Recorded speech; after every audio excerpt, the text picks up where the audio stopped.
नमस्कार मित्रांनो, सुस्वागतम. लक्ष्मीच्या पावलांनी या मालिकेच्या आजच्या भागामध्ये कला आणि अद्वैत आता खूप छान तयार होतात. तेव्हा आरशासमोर दोघे आता उभे असतात. तेव्हा आता कला ही अद्वैतला विचारत असते की काय रे, तू माझ्याकडे असं का बघतोस? तू माझ्यापेक्षा जास्त सुंदर दिसतोस का? तेव्हा आता अद्वैत म्हणतो की मी कोण आहे, द ग्रेट अद्वैत चांदेकर. आणि हे बघ, त्यामुळे अगोदर माझा नंबर आणि नंतर बाकी सर्वांचा. आणि तशी तू बरी दिसते. कला म्हणते की सांग ना, अरे मी कशी दिसते? तेव्हा आता कला पुन्हा विचारते की अरे सांग ना, मी नेमकं कशी दिसते? अद्वैत मुद्दाम तिची आता गंमत करत असतो आणि म्हणतो की तशी तू बरी दिसते, चांगली दिसते. तर कला विचारते की फक्त चांगली दिसते? तेव्हा आता अद्वैत म्हणतो की खूप चांगली. तर कला पुन्हा विचारते की अरे किती चांगली? अद्वैत म्हणतो की एक सेकंद. तेव्हा आता अद्वैत आता हसतो आणि लगेच काजळाची डब्बी घेतो आणि त्यातील थोडंसं काजळ आहे तर ते बोटाला घेऊन आता कलाच्या कानामागे लावतो आणि म्हणतो की खरंच अगदी कुणाची अगदी नजर लागायला नकोय. तेव्हा कला खूप हसते, लाजते आणि आता अद्वैत म्हणतो की खरंच आता मात्र कुणाची दृष्ट नाही लागणार तर. आणि सारखा अद्वैत आता कलाकडे बघत असतो आणि कलाला म्हणतो की तू आज वेगळी टिकली लावलीस का? अचानक इतकं चेंज का केलं असेल? आज अगदी अचानक तू चंद्रकोर लावली. मग आज काही कोजागिरी पौर्णिमा आहे का? म्हणून कला आता कोजागिरी पौर्णिमेचा चंद्र म्हटल्यानंतर आता कला लगेच त्या चित्राकडे बघते आणि त्या चित्रामध्ये ती बोट अगदी दाखवत म्हणते की चांदेकर, अरे बघ ना, हा नक्की कोजागिरी पौर्णिमेचा चंद्र असू शकतो. अहोरात्र म्हणजे कोजागिरी पौर्णिमेचा जो काही चंद्र आहे तर तो सुद्धा अहोरात्र दिसत असतो. बघ ना, अरे ह्या चित्रामध्ये येथे शक्ती लिहिलेलं आहे. मग अहोरात्री आणि शक्ती याचा नक्की काय अर्थ असेल याचा आता कला विचार करत असते. म्हणजे हेच बघ, अरे कोजागिरी पौर्णिमा आणि देवी यांचा काही एक संबंध नाही तर विचार करत असते. आणि परत विचार करून ती आता चांदेकरला म्हणते की नाही चांदेकर.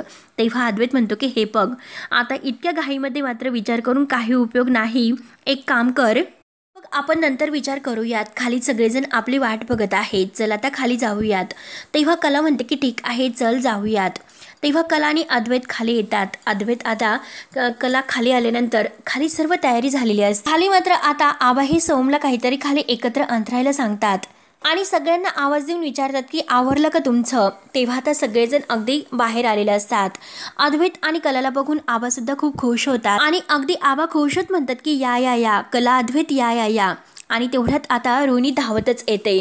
रोहिणी आता डॅड डॅड करत आबांना म्हणते की हे बघा, ती नैना बघा ना, ती नैना घराच्या बाहेर उभी आहे आणि ती म्हणते की मी घरात येणारच नाही, त्यामुळे तुम्ही चला बरं, तिला एकदा घरात घेऊन या बरं. त्यावर आता आबा रोहिणीला म्हणतात की तिला काय झालं, का बरं ती असं वागते? त्यावर आता रोहिणी म्हणते की हे बघा आबा, ती असं म्हणते की माझा नवरा या घरात नाही आणि दिवाळीच्या सणाला मी आता घरात नाही राहणार जोपर्यंत माझा नवरा या घरामध्ये नाही. आता रोहिणी आणि नैना या दोघींचा मात्र हा ठरलेला प्लॅन असतो. आणि हे बघा आबा, तिचं असं म्हणणं आहे की माझा जो संसार आहे मोडलेला तो मला नाही बघवणार, त्यापेक्षा मी घराच्या बाहेरच बरी राहील, कारण ज्या घरात माझ्या कुंकवाला मान नाही त्या घरामध्ये मी नाही येणार असं म्हणते. आणि हे बघा डॅड, अहो ती तर अन्न पाण्याशिवाय उन्हात उभी आहे तर, आणि घरात येण्याचं नाव सुद्धा ती घेत नाही. आणि प्लीज डॅड तुम्ही चला बाहेर. डॅड अहो, मी तिला समजवण्याचा खूप प्रयत्न केला परंतु ती तर असं म्हणते की ती काही खाणार सुद्धा नाही आणि पिणार सुद्धा नाही. तर अहो डॅड, ती भर उन्हामध्ये उभी आहे, चला प्लीज डॅड चला बाहेर. तेव्हा आता आबा वैतागून म्हणतात की आता कसलं ह्या पोरीने खूळ काढलेलं आहे तर.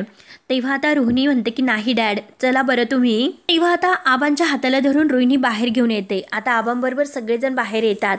तेव्हा नैना आता रडण्याचं नाटक करते. रोहिणी म्हणते की बघा ना आबा, अहो मी तिला किती समजावलं परंतु ती ऐकायला तयारच नाही, तुम्हीच आता हिला समजावं बरं. तेव्हा आता आबा लगेच नैनाला म्हणतात की नैना, अगं हे सर्व काय सुरू आहे तुझं? आणि हे बघ नैना, असं भरल्या घरामध्ये सणासुदीचं रडायचं नसतं. त्यावर तर नैना लगेच विचारते, आबा कुणाचं भरलं घर आणि कुणाचं भरला संसार? अहो आबा, माझं घर तर रिकामा आहे, माझा नवरा या घरामध्ये नाही, मग नवरा नसताना माझ्या संसाराला काय अर्थ आहे बरं आणि ह्या संसाराचा काय उपयोग आहे बरं? तेव्हा आता रजनी नैनाला म्हणते की नैना अगं तू शांत हो आणि आज चल तू, कारण तुला उन्हाचा खूप त्रास होईल. नैना आता म्हणते की नाही आणि म्हणते की मी येणार नाही, कारण जोपर्यंत माझा नवरा या घरामध्ये येत नाही तोपर्यंत मी नाही येऊ शकत, आणि या घरामध्ये सुद्धा येणार तर नाही परंतु अन्न पाणी सुद्धा मी घेणार नाही. तर मी ठरवलेलं आहे की मी या घरामध्ये परत नाही येणार. तेव्हा आता सर्व ऐकल्यानंतर कला आता नैनाला विचारते की नैना ताई, खूप झालं तुझं, आता आतमध्ये चल. तर नैना म्हणते की नाही कला, मी एकदा सांगितलं की मी नाही येणार म्हणून, इथे मात्र मला कोणी समजून घेऊ शकत नाही, जाऊन दे, मी घरामध्ये नाही येऊ शकत. म्हणून पुन्हा आता रडण्याचं नाटक करते. सर्वांना आता नैनाचा खूप राग येतो. आता कला सुद्धा तिला खूप वेळा समजावते की हे बघ नैनाताई, मी तुझ्या भावना समजू शकते, परंतु राहुलने जे काही केलेलं आहे तर ते सगळ्यांना माहिती आहे तर, आणि त्याने ज्या चुका केलेल्या आहेत तर त्या चुका माफ करण्याच्या लायकीच्या सुद्धा नाहीत. रोहिणी म्हणते की हो नैना, अगं राहुलला परत या घरामध्ये नाही येता येणार हे तू स्वीकार. त्यामुळे हे बघ नैना, आम्ही सगळेजण आत जातोय आणि तू सुद्धा आमच्यासोबत आतमध्ये या. तर नैना लगेच आता रडण्याचं नाटक करते आणि स्पष्ट शब्दात म्हणते की मी तुम्हाला एकदा सांगितलं की मी परत घरात नाही येऊ शकत. जोपर्यंत राहुल या घरामध्ये नाही येत तोपर्यंत नाहीच. तेव्हा आता रोहिणीने जसे सांगितले अगदी तसेच मात्र आता ही नैना करत असते. तेव्हा आबा आता नैनाला म्हणतात की हे बघ नैना, तुझं रडण्याचं थांबव, आता घरामध्ये चल. आणि आबा पुन्हा सगळ्यांना घरात यायला सांगतात. आबा आता सगळ्यांना घरात घेऊन जातात आणि सांगतात की हे बघा, घरात मात्र कोणीही आता तोंड पाडून बसायचं नाही, चला लवकर आतमध्ये. तेव्हा आता सगळेजण आतमध्ये येत असतात. नैना आता थोडीशी मनाशी हसते. त्यानंतर आता कला जी दारामध्ये रांगोळी काढलेली आहे दीपावलीची, म्हणजे आता एक मस्त अगदी दुर्गा अवतार असं चित्र काढलेलं असतं महालक्ष्मीचं.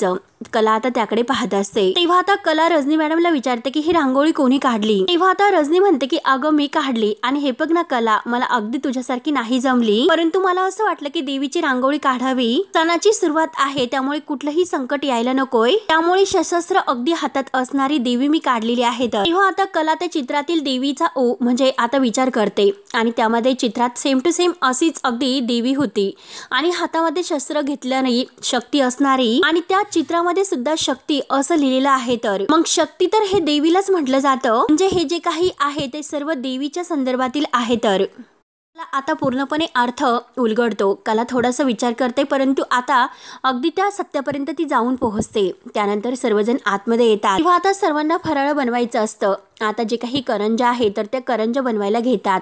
आबा आता कला आणि अद्वैत या दोघांना म्हणतात की तुमचे सुद्धा हात आता या फराळाला लागायला हवेत. आणि तेवढ्यात कला आता अद्वैतला म्हणते की अरे चांदेकर, त्या ग्रंथातील जे काही चित्रामध्ये जी म्हणजे शस्त्र हातात घेतणारी देवी होती आणि शक्ती असा जो काही शब्द लिहिलेला होता, ह्या दोन्हीचा सुद्धा संदर्भ आहे तर तो देवीशी आहे, म्हणजे देवीचा जय जयकार आणि शक्तीचा जय जयकार असं काहीतरी असेल. तर अद्वैत लगेच म्हणतो की हो बरोबर, आणि दोघे एकमेकांकडे बघून हसतात.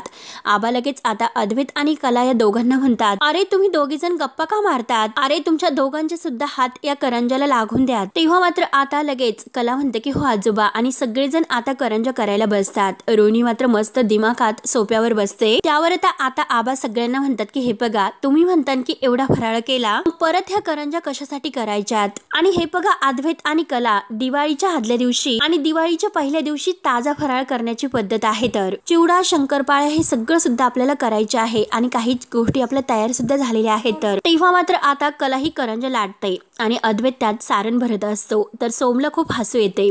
अद्वैत लगेच सोहमकडे बघतो आणि सोहम त्याला म्हणतो की अरे दादा, तू हे काय करतोस. तर अद्वैत लगेच म्हणतो की अरे तुला काय वाटलं, तू एकटाच असा क्रिएटिव्हिटी आहेस, आमच्यामध्ये काही क्रिएटिव्हिटी नाहीस का, आणि बघ आता काय करतो. कला सुद्धा आता अद्वैतकडे बघून हसते. अद्वैत आता जे काही त्या लाटीमध्ये त्याने ते भरलेलं आहे तर ते सारण मात्र आता ती जे लाटी आहे तरी उचलायला जातो. आता तेवढं जे काही सारण आहे तर ते पूर्णपणे खाली सांडते. तेव्हा आता कला डोक्याला हात लावते आणि बाकी सर्वजण हसतात. तर आबा आता हसून म्हणतात की अद्वैत, अरे काय करतोस तू, नीट कर ना करंजी. तेव्हा आता अद्वैत कलाकडे बघतो आणि म्हणतो की नाही जमेल, मला 1 मिनिट. तेव्हा मात्र आता कला ही त्याला कशी करंजी बनवायची आहे, ती कापायची कशी, हे सर्व काही सांगत असते.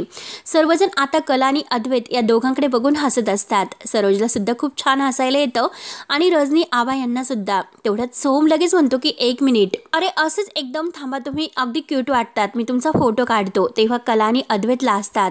दोघे आता लगेच थोडेसे बाजूला होतात आणि परत एकमेकांकडे पाहत असतात. तर आता आबा म्हणतात की अरे असे परक्यासारखं का वागतात, अरे तुम्ही नवरा बायको आहात, मग फोटोसाठी जरा जवळ या. तेव्हा मात्र आता लगेच सोहमला हसू येतं. सोहम म्हणतो की कम ऑन, आणि आता दोघे अगदी मस्त जवळ येतात. तो म्हणतो की अरे वा क्या बात है, आणि आता एकमेकांकडे बघा. म्हणून आता लगेच एकमेकांकडे बघत सोहम त्यांचे मस्त असे सेल्फी फोटो काढतो. आता सर्वजण खूप छान होऊन अगदी हसतात. तेव्हा आता कला आणि अद्वैत खूप सुंदर दिसत असतात आणि एकमेकांकडे बघून तर आणखीनच. आबा अगदी खूप छान अगदी त्यांच्याकडे बघून हसतात. अगदी परफेक्ट अशी करंजी कापायची मात्र कला ही अद्वैतला शिकवते आणि छान असे सेल्फी काढल्यानंतर आता पुन्हा ओम त्यांचे सेल्फीज काढत असतो. इतके सुंदर आज ते दिसत असतात. सगळेजण तोंड भरून अगदी कला अद्वैतचं कौतुक करत असतात. तेव्हा आता आबा लगेच कलाला म्हणतात की कला, अगं बाकीच्या पूजेच्या वेळेस तू हाताला हात तर लावतच असते, अगं मग लाव ना, अगं अद्वैतच्या हाताला हात लाव बरं, अगं तू तर त्याची बायको आहेस ना. तेव्हा आता कला म्हणते की हो, आणि कला लगेच आता अद्वैतच्या हाताला हात लावते आणि दोघंही आता दोघांच्या मदतीने मस्त अशी करंजी कापतात. तर आता कलाने जेव्हा अद्वैतच्या हातावर हात धरलेला असतो आणि ती करंजी कापत ती जेव्हा अद्वैतकडे पाहते तेव्हा तिला ते चित्रातील त्या चित्राची आठवण होते. त्याची काही शाप अगदी तो ग्रंथ आहे मुक्तीचा, तर त्यामध्ये आता जे चित्र दिलेलं आहे तर त्यामध्ये सुद्धा आता कलाला आता जो काही अनुभव आता समोर येत असतो त्यातून प्रत्येक अर्थ तिला उलगडत जात असतो. कला लगेच आता विचारत पडते. तेव्हा अद्वैत खुशून म्हणतो की हो, जमली ना करंजी. तेव्हा लगेच आता कला म्हणते की चांदेकर, अरे अशी नाही करायची. तेव्हा आता कला म्हणते की नाही अद्वैत, चल मी तुला एक गोष्ट दाखवते. तर आता अद्वैत म्हणतो की अगं पण करंजी. कला म्हणते की नाही, तू अगोदर आतमध्ये चल, कारण कलाला मात्र आता जो काही तो अर्थ उलगडलेला असतो तर तो अर्थ उलगडून घ्यायचा असतो. तेव्हा आता कला ही लगेच चांदेकरला बाहेर घेऊन येते आणि दरवाजात उभी राहूनच म्हणते की चांदेकर, हे बघ, आता आपण जी काही करंजी बनवली आणि जसे आता आपल्या दोघांचे हात हातावर होते तसे त्या कागदातील ग्रंथाच्या चित्रावर सुद्धा आहेत, आणि हे बघ त्या दिवशी मात्र तो फोटो काढला होता, तो फोटो प्लीज मला दाखव बरं. तेव्हा अद्वैत लगेच आपल्या मोबाईल मधील तो फोटो काढतो आणि कलाला दाखवतो. तर कला म्हणते की हे बघ, येथे एक जोडपं बसलेला आहे तर, आणि तेथे मात्र अहोरात्र असं लिहिलेलं आहे ना. अरे अहोरात्राच्या पुढे शक्ती हा शब्द आहे आणि त्यानंतर मात्र आता हे देवीचे हात वाटतात. हे देवीचं चित्र आहे म्हणून बरोबर आता जी समोर रांगोळी आहे तर ती तशीच रांगोळी आता दारात सुद्धा रजनीने काढलेली असते. आता ह्या प्रत्येक गोष्टीमधून कला आणि अद्वैत विचार करून आता ह्या गोष्टीपर्यंत पोहोचतात आणि त्या गोष्टीचा अर्थ मात्र कला बरोबर लावते. अगदी ह्या देवीचं हे रूप आहे आणि अगदी तिच्या हातातील हे शस्त्र अगदी देवीच्या ह्या रूपासारखं, म्हणजे याचा अर्थ असा होतो की आता हे जोडपं आहे तर ते अहोरात्र म्हणजे एखादा देवीचा धार्मिक विधी किंवा काहीतरी पूजा वगैरे करत आहे. तर तेव्हा आता अद्वैत म्हणतो की हो बरोबर आहे. तर कला म्हणते की अहोरात्र या शक्तीचा मात्र, आणि परत आता ते चित्र पाहतात त्यातील सुखी संसार, एकमेकांच्या हातामध्ये जो हात त्या चित्रामध्ये आहे तर ते चित्र अगदी बघतात. तेव्हा आता अद्वैत लगेच म्हणतो की अहोरात्र शक्तीचा जय जयकार, होईल सुखी संसार, असे लगेच आता कला म्हणते. तेव्हा आता ह्या गोष्टीचा अर्थ उलगडल्यानंतर दोघांनाही खूप असा आनंद होतो. दोघे लगेच आता खुश होत एकमेकांकडे बघून हसतात. तेव्हा कला म्हणते की हे बघ, याचा अर्थ असा आहे की अहोरात्र आपल्याला देवीची आराधना करायची आहे. तेव्हा आता अद्वैत म्हणतो की अशी कोणती अगदी आराधना आहे की ती आपण एकत्र करू शकतो आणि ती पण अहोरात्र करायची आहे. दोघे आता विचार करतात. तर अद्वैत लगेच म्हणतो की जागरण. तेव्हा मात्र आता कला लगेच म्हणते की जागरण आणि अद्वैत लगेच म्हणतो की गोंधळ. तेव्हा आता दोघांना अर्थ उलगडल्यानंतर दोघे लगेच आता खुश होऊन अगदी लगेच तयारीला लागतात. अद्वैत म्हणतो की हे बघ, तू आता ते काम कर, मी लगेच आता आबांशी बोलतो.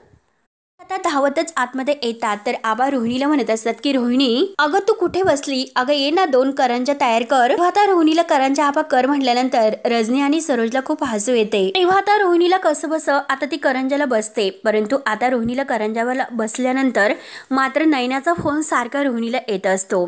आता रजनी आणि सरोज जवळच असतात.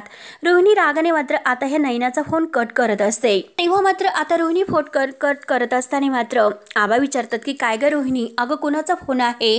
रोहिणी मात्र आता कावरी बावरी होते आणि म्हणते की डॅड, सारखा नैनाचा फोन येतोय, मी बघते की तिचं नक्की काय सुरू आहे ते. आणि तेवढ्यात कला आता रोहिणीजवळ येऊन बसते. तर आबा लगेच कलाला म्हणतात की कला बाळा, जा बरं तू त्या नैनाला जाऊन समजाव, तिचा नवरा परत या घरामध्ये नाही येणार आणि त्याने जे काही परत केलेलं आहे ते, तर तो त्याने एक अक्षम असा गुन्हा केलेला आहे. तर आणि तेवढ्यात मात्र आता नैना इकडे बाहेर वैतागते. नैना म्हणते की फोन का उचलत नसेल. रोहिणी आता नैनाजवळ येते. तर आता रोहिणी नैनावरच रागवते की काय चालू आहे तुझं हे सर्व. तेव्हा आता नैना म्हणते की मॉम इन लॉ, अहो केव्हाची मला भूक लागलेली आहे. तर आणि हे बघा मॉम इन लॉ, अहो मला करंजा खायचा आहे, फराळ खायचा आहे, प्लीज तुम्ही मला काहीतरी खायला आणून द्या. तेव्हा रोहिणी रागाने म्हणते की हो आणते आणि खूप खावर का, आणि परत नैनाच्या हातावर जोराने मारते आणि म्हणते की अगं मूर्खा, जरा दम वगैरे काही आहे की नाही. अगं तुला का कळत नाही की कला जेव्हा घराच्या बाहेर उभी होती अगदी तटून उभी होती म्हणून तिची सगळ्यांना क्यू येत होती. मी सांगते जर तशी तू वागलीस तरच मात्र तुझा नवरा या घरामध्ये परत येऊ शकतो आणि हे बघ मग मात्र आपण खूप छान असे प्लॅन करू शकतो. कळतं का अगं नैना, मी तुला काय म्हणते. तेव्हा आता नैना लगेच म्हणते की हो हो चालेल. आणि तेवढ्यात कला आता बाहेर येते आणि नैनावर जोरात ओरडते, नैना ताई म्हणून.